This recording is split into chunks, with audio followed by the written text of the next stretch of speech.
not too long ago, around mid-November 2011, Konami had finished work on a title known as Escape from Merrywood. This particular game was more of an experiment in design and advertising rather than a AAA project, not given any advertising or knowledge to press of any sort, and initially only released in a few locations as a test release. Due to the minimal cost of its development, such an experiment was not at all costly at first. The game, released on Xbox 360 and PlayStation 3, no Wii version, for reasons that will soon be obvious. Only in a few select GameStop stores peppered throughout the states of Massachusetts and Maine, included with a special code to be entered into their website, which would allow direct feedback to the marketing and PR departments. The experiment was an overwhelming failure. Out of the feedback given, approximately 98% of the people who bought and finished it were extremely negative, and in some cases, violently angry. As damage control, the game was pulled from shelves. A complete product recall issued that would return the customers' money at double retail price, as well as a hefty donation given to the stores and employees to keep quiet about it. The game stricken from any records, and those involved in its development were even given bribes or threats of termination as a gag order. Of course, any attempts to ask Konami about the game would just get your denials and sent across phone trees until you give up. That's why I'm the one willing to talk about the game. I never give up my copy for the recall, and thus have not received any sort of silencing bribe, leaving me free to speak as I wish. Feedback on the game's content notwithstanding, the marketing for Escape from Merrywood was absolutely brilliant, being that there was none at all.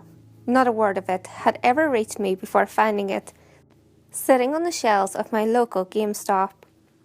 What caught my eye though, more than anything, was the box art, which looked like a chalkboard with a scribble of weird human-like creature on it, like a jointed stick figure. The one arm was bloated and claw-like. This creature was the only thing on the box, not even a title across the top, nor on the spine. Hell, the price tag hadn't even been put on it. Curiosity gripped me like a vice.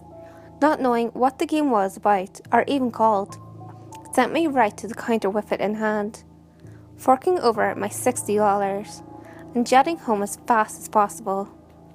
Starting up the game would be the standard affair, Konami logo and all that, leading to a rather nice menu screen, keeping the chalkboard motif that was on the cover. There aren't many options to choose from. Being a single player only game, you really only have new game, load and options. After selecting new game, you're immediately thrown into the game after a short, rather haunting jingle. The first thing the player would notice is the beautiful, surreal and rather terrifying graphics style. Everything looking as if it were drawn with crayons. The player lost in a forest of black and green. The night sky depicted in red. The second thing one would notice is that wild creature from the box right in front of them, and charging with a horrific scream. Such an abrupt beginning led to quite a few players dying immediately, as being touched by that creature results in a brutal mauling, made even worse by the game's first-person perspective. What you're supposed to do is actually quite clear if the shock of the creature doesn't paralyze you. Simply turn and flee. The character's sprint, while not unlimited, is swift enough to carry the player for a good 30 seconds or so, and they will eventually come across a village of poorly drawn huts and stick figures. Upon reaching this village, the creature stops chasing the player, and can be heard lazily walking away back into the darkness, its heavy thumping footsteps slowly receding, while the player's character collapses from exhaustion and the screen fades to black. Thankfully, the game autosaves at this point. When the player regains control, The time of day will have shifted to morning. The red sky, now a pleasant blue.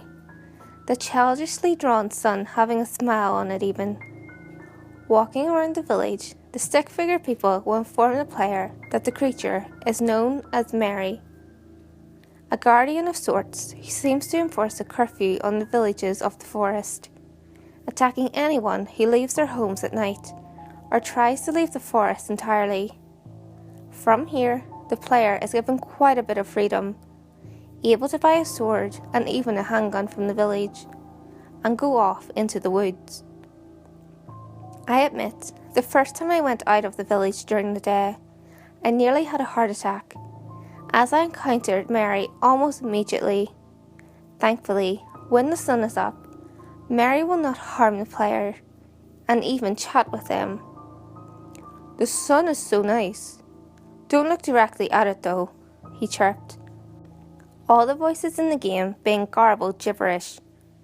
Mostly, Merry's dialogue in either exclamations of how nice the day is, how cute the animals are, or generic advice one would give to a child, such as, "Don't talk to strangers." While he is pleasant, for lack of a better word, the player is advised to not attack Merry in any way, as he turns immediately hostile, and is completely invincible to damage.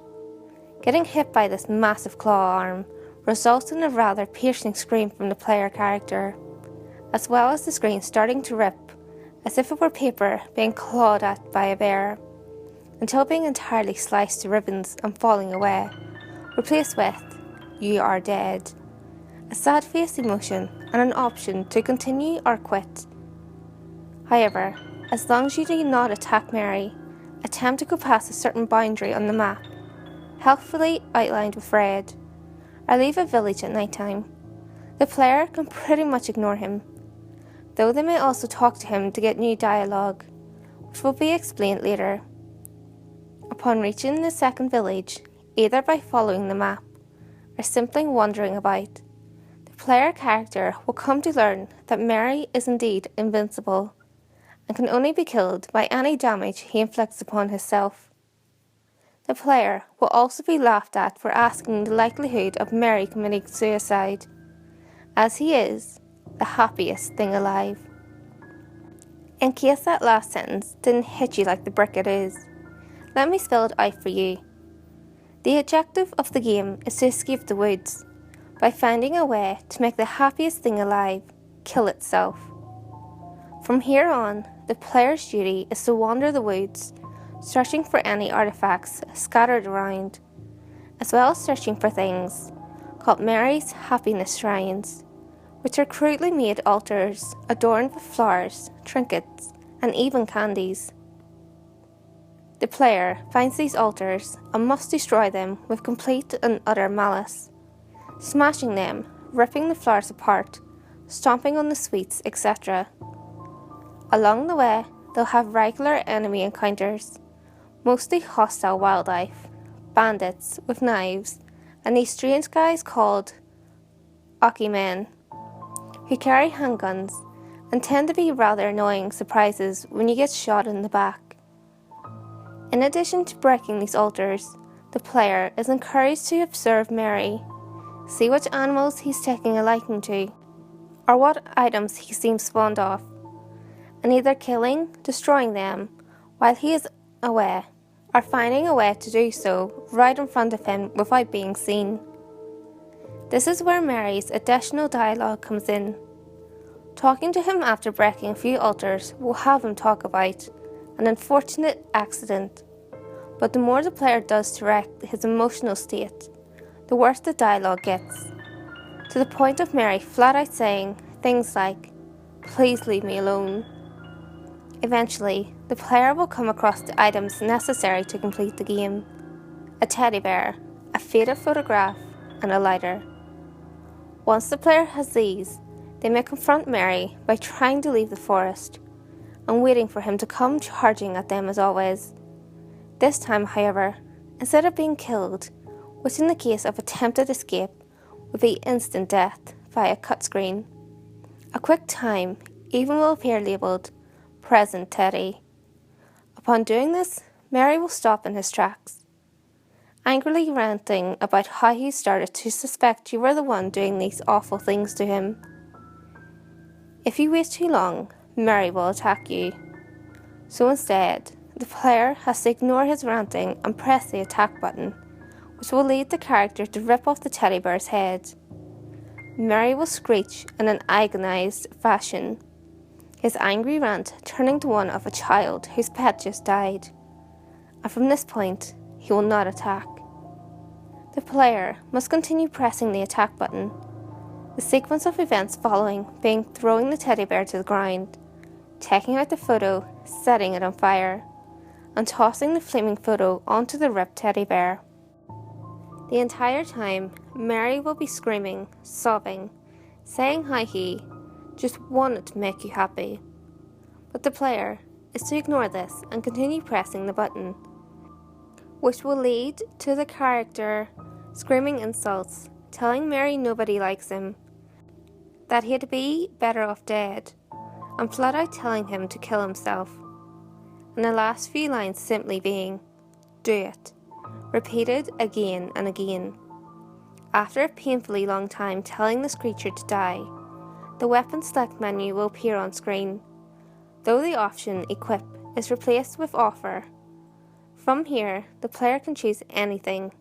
Giving Mary a sword will lead to him stabbing himself repeatedly. Giving him a handgun, he shoots himself in the head. Giving him nothing, he runs into a pack of nearby wolves and lets them devour him.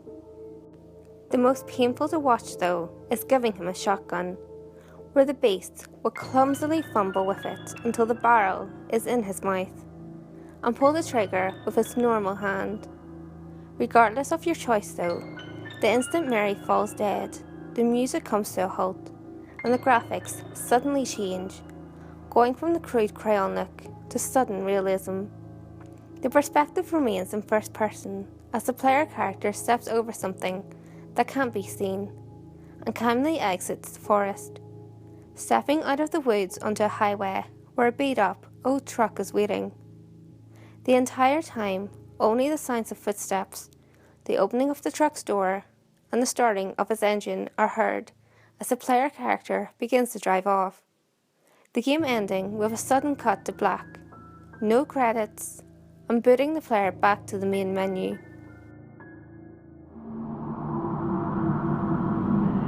Hey guys, if you enjoyed this video, give it a thumbs up and share it with your friends. You can also leave a comment below. All feedback, good or otherwise, is always appreciated. If you have any creepy stories of your own, or have any topics that you would like me to cover, feel free to send them in via any of my social media. You can find all links to my social media in the description below. Until next time guys, make sure you lock your doors, stay safe, and I'll see you next video.